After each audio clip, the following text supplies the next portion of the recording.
Welcome to Minding Your Wellbeing, the program that encourages you to take a positive approach to caring for your mental health and well-being. This is our third session, exploring emotions. We're going to talk about emotions and why they're important to our day-to-day lives. We're going to look at how we can increase positive emotions, which is really important to our mental health and well-being. And then we'll take a look at challenging emotions, because we all have them, like sadness or anxiety, maybe anger at times, and how we can cope with them, because they're part of everyday life as well. Let's look at emotions. There's a wide range of them. Some you're probably more familiar with than others, like feeling happy or feeling sad, feeling amused or excited, maybe feeling angry, feeling lonely, or feeling grateful. It's important to be able to notice our emotions when we're feeling them. Why do we need to notice our emotions?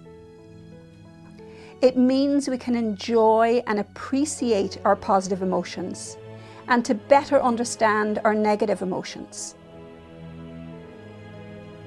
But what it is worth remembering is that they're not constant.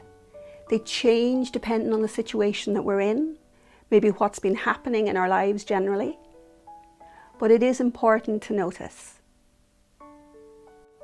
What may happen is that we get so busy and so distracted that we're not even aware of what we're feeling until it starts to build. And then what can happen is we can maybe snap at somebody for no reason at all. And then we realize it's because we haven't had enough sleep. We're very tired and irritated that day. So it is important for us to tune into our body, tune into how we're feeling, and we can understand then what it is that we need in that given situation. The point I'm making is that it's important to be able to tune into our emotions, to notice them. And if we can do that, we can get more control over them so that we can actually respond appropriately rather than react. Because if we snap the head off somebody, it's not going to make us feel good. And then we'll have another emotion on top of that, maybe guilt. So if we can tune in, it can prevent us doing that. Slowing down and tuning in and noticing our emotions gives time for our logical brain to kick in. That's like our common sense brain, which means we're less likely to have an emotional reaction, which might leave us feeling not so good about ourselves. The reality is we all have difficult times which can result in some challenging emotions. Maybe we didn't get the job we wanted, or we've lost somebody, or somebody has upset us or been unkind to us. And the emotions that we feel tell us how we're affected by this event. So by taking time to feel that emotion, it allows us to process it, just to own it, that we're feeling it. Because some emotions do have to be felt. Sometimes the only way around something is to go through it. But what it can tell us is that we need something perhaps in that moment. We might need support. We might need a hug. We might just need time to relax.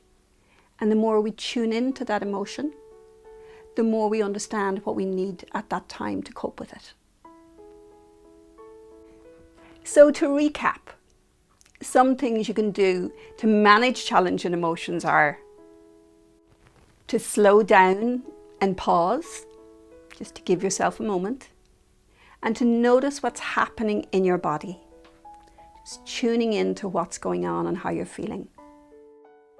To ground yourself, just maybe take a breath, give yourself time,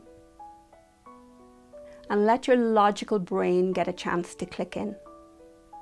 What's really going on? This allows you to respond rather than react. And consider what you might need right now. What about if you're just having a bad day? You wake up in a bad mood. It seems as if no matter what you do that day, everything is stacked up against you. So notice it and acknowledge it. You're not feeling great, but you have a choice. You can either stay with that mood for the whole day or you can do something to shift it. So I'm going to tell you 2 things that you could try. And the first one is do something positive for yourself. A little bit of self-care, something that you enjoy. It could be a walk, it could be just a nice cup of tea or a chat with a friend. Whatever you really like to do, now's the time to do it. And the other is do something kind for somebody else. We know that really does boost your mood. Now that you decided to do something about your mood, there's 2 benefits there. You can feel good about yourself because you did something, you took control, you didn't leave the mood stay with you for the whole day. And the other is you may now be more open to experiencing positive emotions. And what we want to do is increase those positive emotions because that is what really benefits our mental health and well-being. I'm going to list some positive emotions I'd like you to think about. Joy, gratitude, hope, pride, love. These are the kind of emotions that we want to increase in our lives. Because by increasing our positive emotions, we improve our mental health and well-being. When was the last time that you felt joy? When you were really enjoying what you were doing and you felt really happy in that moment. I know for me, it's when all the family are around the table together, just having dinner or having a chat. That really makes me feel joyful, and I really appreciate it when it happens because it doesn't happen very often. What about gratitude? When did you last feel grateful for something or for someone? Or pride? When did you feel pride maybe in what you'd done or what other people had done? Or your culture or where you're from? And what about interest? Like what really grabs your interest? What do you get into almost like a flow when you're doing that you lose all track of time and it really absorbs you? So these kind of emotions are really, really important. And the more we notice them, the more that we actually appreciate them, and the more that improves our mental health and well-being. How can we increase our positive emotions? It can be different for all of us, but we know from research that certain activities and practices can really boost our emotions. So I would like to tell you about the 5 ways to well-being. These are connect, be active, take notice, keep learning, and give. And I'll talk about those individually now. Connect. This is about spending time with people, the relationships that you have, maybe with family or friends, your work colleagues or neighbours, and really investing in those relationships. It has been difficult lately for some of us, maybe to see each other as much as we would have liked to spend time together. And in these times, it's even more important to make an effort, maybe by phone or online, even writing an old-fashioned letter. Anything that will keep that connection alive. The next one is be active. It's probably one of the best pick-me-ups that you can do for yourself. So what can you do to be more active? Say if it is going for a walk, maybe invite a friend along because you are connecting then. And also being outdoors in nature, we know does benefit your mental health and well-being. The next one is take notice. Now we've already talked a lot about the importance of noticing ourselves and noticing how we're feeling, noticing our emotions.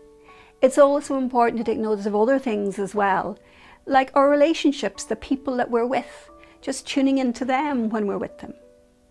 Or noticing our surroundings, what's going on around us. Because the more we take notice, the more we pay attention to what's going on in the present, the less likely we are to worry about the past or stress about the future. So how are you taking notice? Keep learning is the next one. So to keep learning about yourself, what makes you feel good, what upsets you, what do you like to do? You keep learning about your relationships, about other people. And if you've got interests or hobbies, how can you build on those? Maybe there's an old hobby or interest that you had that you haven't had time to do lately. Could you go back to that? Just learning about the world in general, being interested in what's going on, can boost your positive emotions and improve your mental health and well-being. So the fifth and final way to well-being is give. The very act of giving can increase our positive emotions and improve our mental health and well-being. And that can be giving in whatever way you choose. It could be given to yourself, maybe giving yourself care and attention, or given to others, perhaps giving them time. So the simple act of giving is good for our mental health and well-being. How can we make those positive emotions last even longer? Because we know that negative emotions stick around much longer than positive emotions. And one way of doing that is to savor them when we're experiencing them, to stay with them, to really enjoy the moment. If you're experiencing joy, just to really feel it when it's happening. And we know if we do that, it makes the emotion last longer. And if perhaps we talk about it to others, talk about the experience that we had that made us feel good, or to remember it later on, then we're drawing out the benefits of that emotion for even longer. Try savouring, try staying with your emotion and remembering it later on, and you'll get much more benefit out of them. Probably one of the most powerful positive emotions is gratitude. And building gratitude into our life has a great impact on our mental health and well-being. So what do we mean by gratitude? Gratitude is an emotion expressing appreciation for what one has, for events that have happened, experiences felt, or the presence or action of others. Practicing gratitude increases our positive thoughts, which encourages more positive feelings and emotions. It also impacts on our relationships. It helps us feel more connected to other people, to value them and feel valued by them. And it can make us feel more optimistic and energetic about the future, to look ahead more positively. How do you bring more gratitude into your life and really practice it regularly? One of my favourite things is to write down 3 things that I'm grateful for just before I go to sleep. I might use a little notebook and just reflect on the day and anything I remember that gave me a little bit of joy that day, anything I appreciated that someone else did for me. Another thing we can do is to write a letter. To write a letter to say thank you to somebody that has done something for you, someone that you just want to say thank you to. And if you can handwrite it and then hand deliver it, the experience is even more powerful and personal. Also, you can just notice during your day, during your week, any actions, anything you want to appreciate, because by noticing we can savour them and value them, and that makes that emotion stay around for longer. So let's recap now on today's session. Our emotions are important for our overall mental health and well-being. We experience challenging emotions, but we can develop ways to cope with them. And finally, there are many things we can do to increase our positive emotions, like the 5 ways to well-being and bringing more gratitude into our lives. Thank you for watching. I hope you'll join me for our next session, which is building positive relationships.